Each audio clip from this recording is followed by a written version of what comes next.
nelaukiu ir šildymo, ir pavasario, ir vasarą. Nu, aišku, kad kaip ir visi nelaukiam.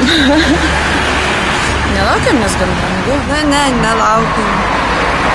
Nu, sakysiu, brangus buvo. Nes jeigu aš turėčiau radiatorius ir būčiau įjungta į sistemą, tai aš jau seniai neturėčiau ir namų pagal savo, kaip sakant, pajamas. Bet dabar žadėjo dar padidinti, tai iš vis nežinau, ką daryti. Nu, tai situacija iš tikrųjų bloga labai. Na, mano butukas mažesnis šiek tiek už draugės, tai aišku daugiau moka negu aš, bet šiaip jeigu paimtų už kvadrato kainą, tai gan brangu. Nu pas mus ten iš vis problemų yra, nes namas senas, mes gyvenam pirmam aukšte, šildymas yra tas vandeninis, bendras ir kažkas ten su vamzdžiais, todėl kol iki mūsų ateina tas karštas vanduo, tai jisai atšala, aukštutiniuose aukštuose yra virš 20, o pas mus 16, mokam tiek pat. Nesuklysime teigdami, jog daugelis Lietuvos gyventojų būtent su tokia nuotaika laukia šaltojo metų laiko. Nuolat brangstant šildymui, poreikis taupyti tampa aktualesnis nei bet kada iki šiol. Deja, mes neturime galimybių sumažinti šilumos kainos, tačiau kai ką padaryti galime daugelis iš mūsų. Jau dabar. Tiesa labai paprasta. Daugelis gyvename senosios statybos daugiabučiuose. Daugiau nei 9 iš 10 Lietuvos daugiabučių gyvenamųjų namų statyti iki 1993-ųjų. Specialistų teigimu, pagal tarybinius standartus statyto namo sienų šilumos varža buvo 5-keriopai mažesnė nereikalaujama dabar. Be to, namai sensta ir ilgainiui vis blogiau laiko šilumą. Kalbant paprastai, daugybę pinigų kasmet išleidžiame paprasčiausiai šildydami orą lauke. Jokios abejonės nėra, kad vis tik tai modernizacija yra naudinga, tai sugalvojo ne mūsų politikai, ne mūsų verslininkai. Taip yra daroma visame pasaulyje mūsų klimato zonų. Aš tyriau tą namą, žinot, prieš modernizaciją ir po modernizacijos. Reiškia, sutaupome per suvartojimą namo šildymui kartus mažiau.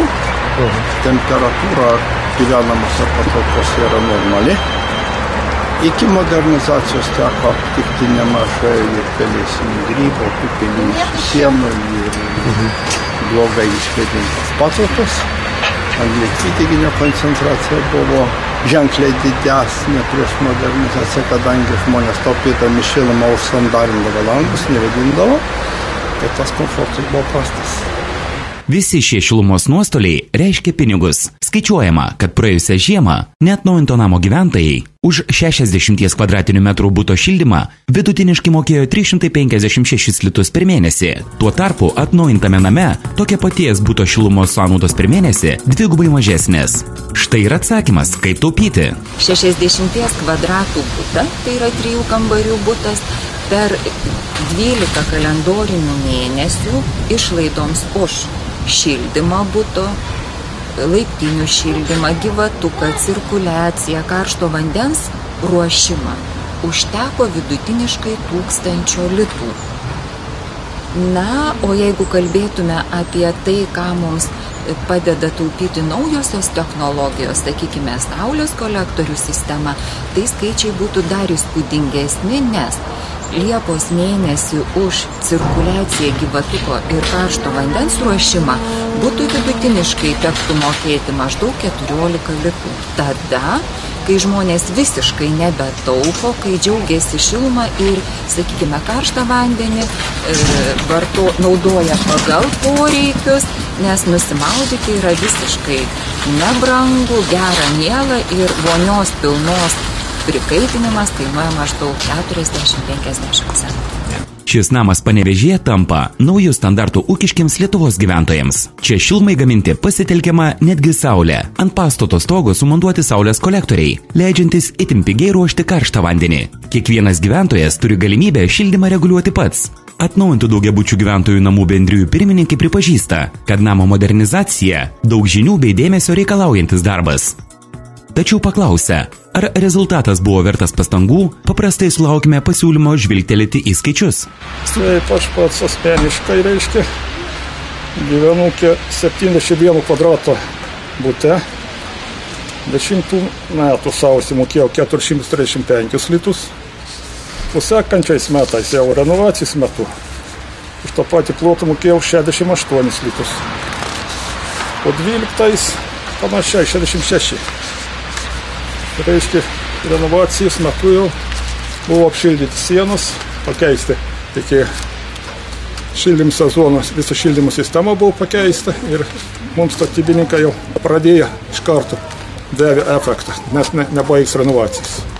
Suprantama, daugelis bendrijų neturi lėšų reikalingų namui atnaujinti, tad jų tenka skolintis iš banko. Specialistai pripažįsta, daugelis gyventojų nuogąstauja, jog teks mokėti ir už šildymą ir bankui. Tačiau statistika liudija, kad nerimauti neverta. Skaičiuojama, kad vieno buto šeimininkas atnaujintame name, mokėdamas ir už šildymą ir grąžindamas paskolą bankui, sumoka gerokai mažiau nei seno namo gyventojas, mokėdamas vien tik už šildymą. Paimta paskola man per mėnesį duoda prievolę bankui grąžinti kreditą ir palūkanas maždaug 170 litų. Jeigu aš susumuočiau visų metų išlaidą šildymui, tą 1000 litų, 2000 litų atiduodamos kreditui ir palyginčiau su ta pinigų suma, kurią man reiktų sumokėti, jeigu nebūtų atlikta renovacija. Man tuo atveju lieka dar 2000 litų mano kišenėje arba kitaip pasakius. Tada, kai paimta 26 000 litų paskola, gyvenimas per mėnesį, per metus, man gražina 7,5% palūkanų. Seniems daugiabučiams Lietuvoje atnaujinti parengta speciali modernizavimo programa pagal ES iniciatyvą Jessica. Programa numato iki 30% siekiančią kompensaciją už įgyvendinamas atnaujinimo priemonės, didinančias namo energetinį efektyvumą. Nepasiturintiems gyventojams valstybė 100% kompensuoja paskolos grąžinimą ir palūkanas. Iki 2013 metų gruodžio gyventojams kompensuojamos visos išlaidos susijusios su projekto parengimu ir statybos techninė priežiūra. Didžiausias nenoras renovuotis, jis atsiranda dėl nežinojimo. O nežinojimas tai yra baimė. Bendrijos pirmininkas sako, aš čia renovavausi, buvau bendrijos pirmininkas, tiek įdirbio daviau, už to jokios naudos neturėjau, o mane dabar visi dar ir keikia, kaip man buvo sunku, o naudos jokios. Tas vėl nežinojimas. Šiai dienai pagal programą bendrijos pirmininkas, jisai gali gauti 35 atlyginimą, 35 centai į kvadratinį metrą naudingo ploto name. Vidutiniškai pagal namą paskaičiaus, tai yra virš 1000, kartais 1500 litų atlyginimą, kurį moka ne gyventojams, o tai yra mokama iš valstybės biudžeto. Tuo būdu mes bandome suinteresuoti bendrijos pirmininką, kad jis nesijaustų nuskriaustas, o dirbtų ir už darbą gautų pinigus. Turėjau atvejį, Žirmūnų mikrorajone sutikau garbaus amžiaus gyventojų ir sako, vaikeli, sako, kad tu man, sakai, kada man atsipirks? Aš, turiu įdėti savo tų litų kažkiek, ir kada man atsipirks, ašgi, nedagyvensiu. Pabaigus renovaciją, jau tau atsiperka visos investicijos, nes būsto kaina sukyla gerokai daugiau negu renovuota. Tai vėlgi, jeigu paskaičiavus, jeigu mes taupome 50% už šildymą, tai mokam 6 mėnesius, tam tikrą sumą už šildymą, vidutiniškai. Ir visus metus dar mes mokam bankui paskolą, rankos darbam, kurią pasiekam. Ir tą sumą sumavus, supliusavus tos pinigų sumas, tai vis tiek yra gerokai mažiau, negu per tos 6 metus nerenovuoto susimoka už šildymą. Sutaupimas ant kelių šimtų litų vis tiek yra. Bet faktas, gyveni atnaujintam name, namas gražesnis, kokybė geresnė, turtas likvidus pasidaro, turto kaina pakyla. Tai visų pirma, nauda renovacijos yra pačio gyventojo.